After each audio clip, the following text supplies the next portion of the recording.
Hey guys, and in this video covering the OCR A-level psychology specification, we're going to talk about the option in applied psychology paper and the health and clinical option. And what we're going to talk about is the cognitive distortions that are present in patients with depression, the incorrect thought patterns that make them depressed.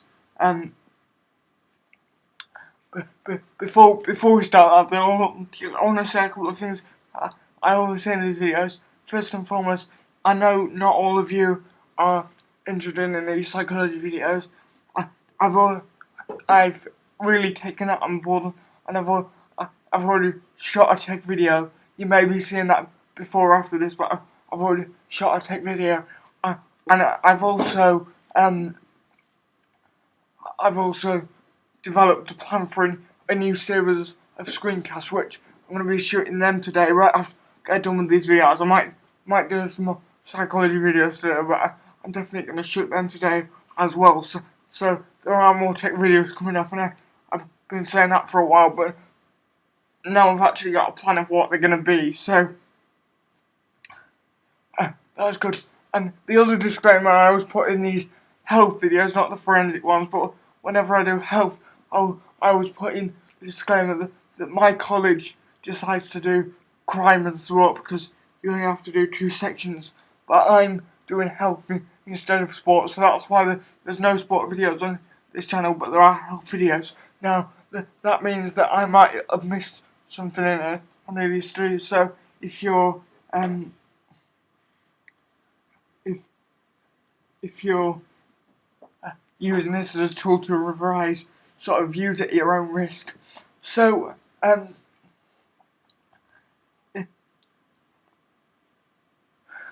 there's other studies on the specification about what causes the dysfunctional behaviour of depression.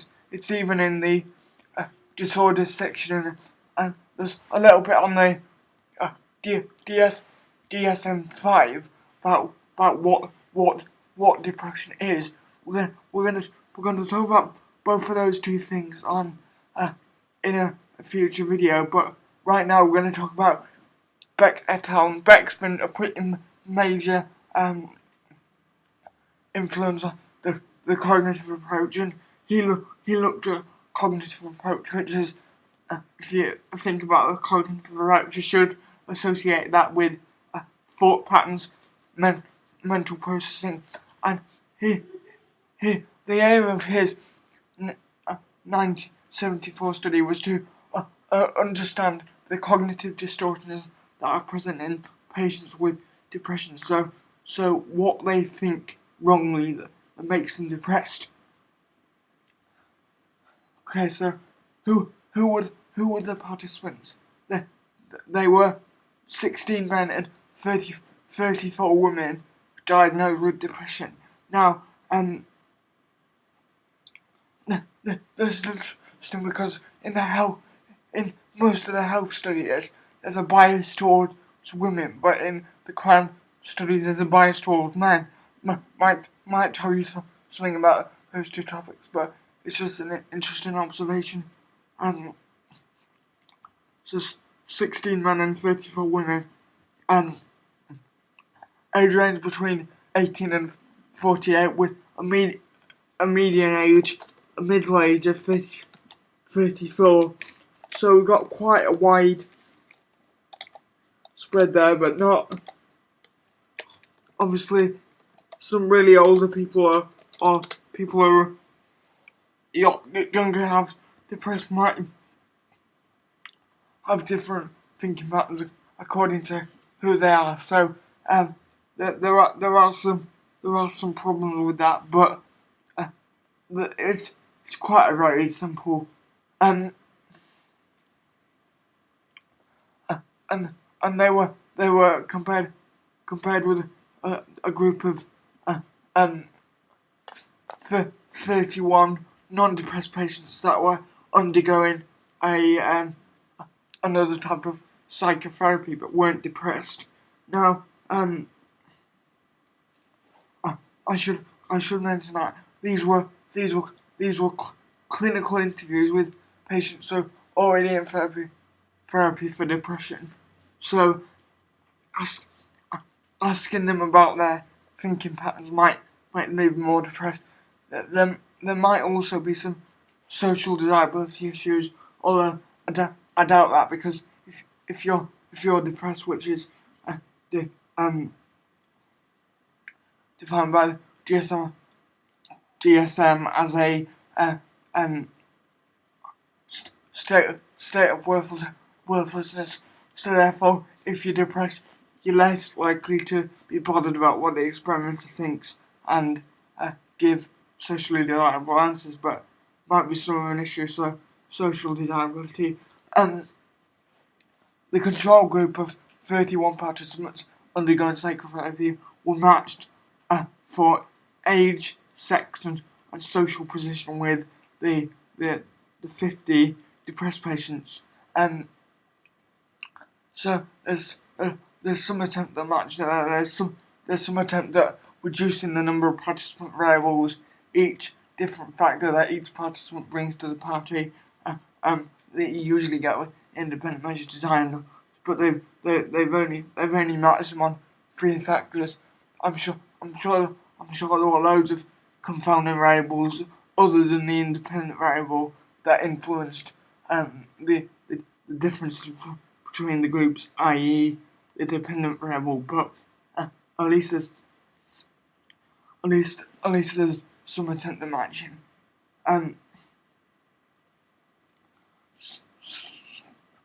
So there were face-to-face interviews with patients with retrospective reports of what patients have been thinking at particular times. Now, methodologically, that's fraught with problems, because if your research has shown, I can't give you authors for this right now, but research has shown that we like to have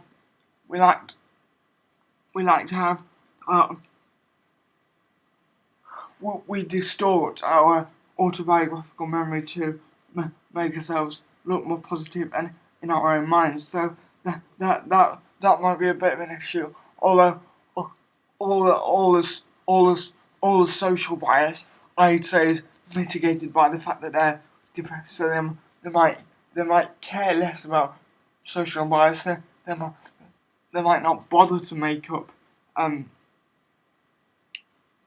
things. So we've got interviews with patients, retrospective reports, patients' thoughts on it. It also says here some patients kept diaries and brought them along to therapy sessions. Not all of them did, but some of them. So this is an entirely self-report measure, and it was a qualitative measure. So lots of insight into why people feel the way they do, but qualitative data is difficult to compare, difficult to categorise, and such categorisation may be open to bias. So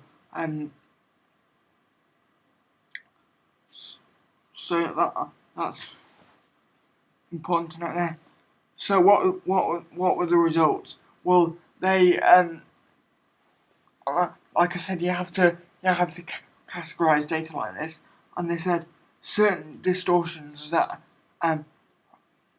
in thinking patterns, because remember this is a cognitive study, so it's all about thinking patterns that were present in the depressed patients weren't present in the non-depressed patients that were undergoing another form of psychotherapy.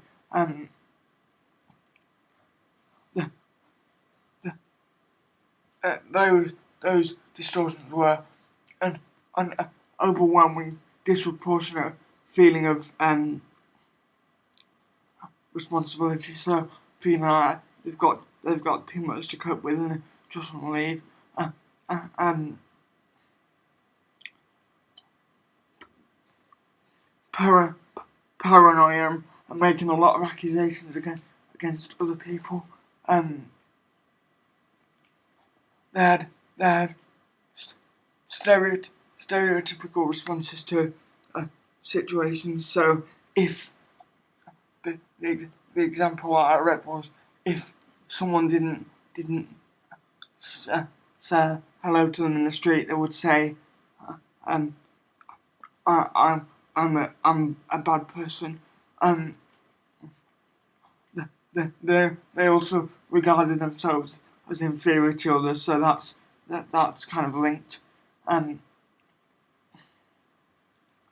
Regarded themselves as alone, even if they had family. They they they blame themselves for things that went wrong in their life, even when there was no obvious way to attribute that it was their fault. And the last resort is these distortions appear to be automatic, involuntary, plausible, and persistent. So, that's what I was saying about social diabolishing not being a problem here.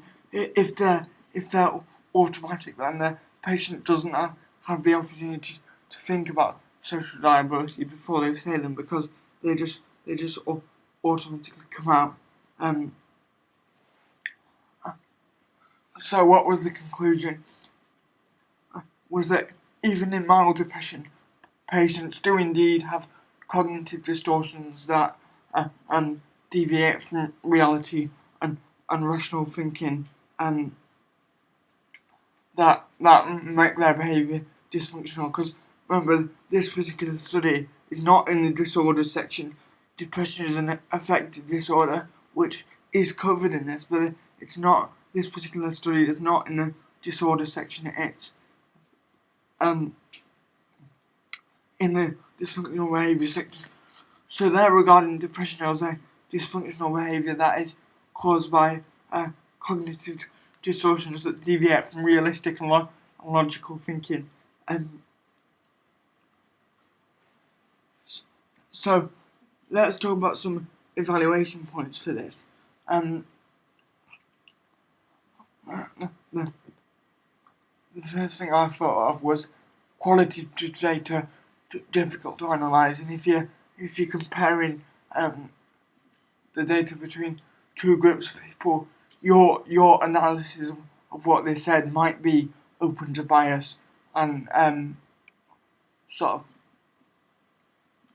of get soliciting demand characteristics and getting what you want, because Beck, his aim was to show that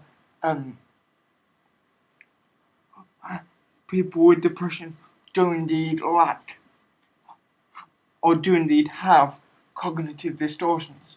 So it's in his interest, because he's been such a big player with a cognitive approach, to come back with some findings that suggest that is indeed the reason, supposed to say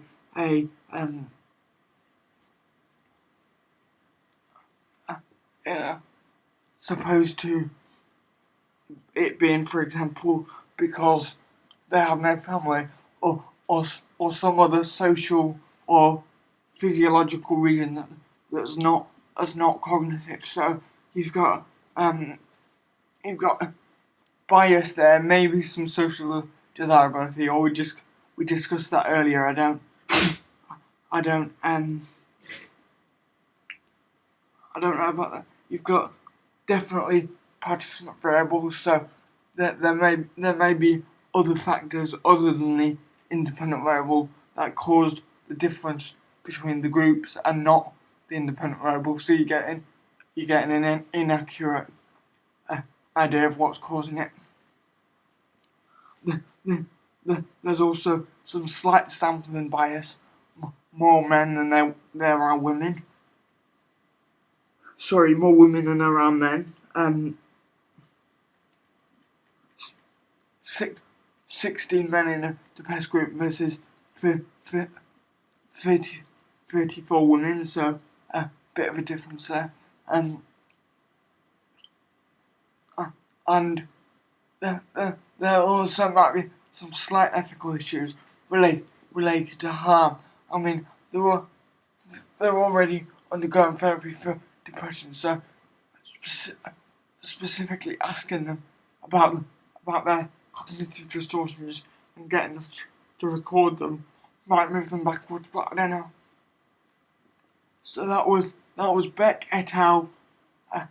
1974, cognitive distortions in patients with depression. And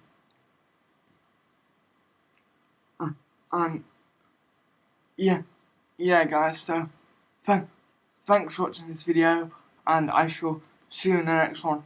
My website address is down below. There's a whole bunch of stuff over there if you want to go and check it out. Anyways, thanks for watching, and I'll see you in the next video. Bye bye.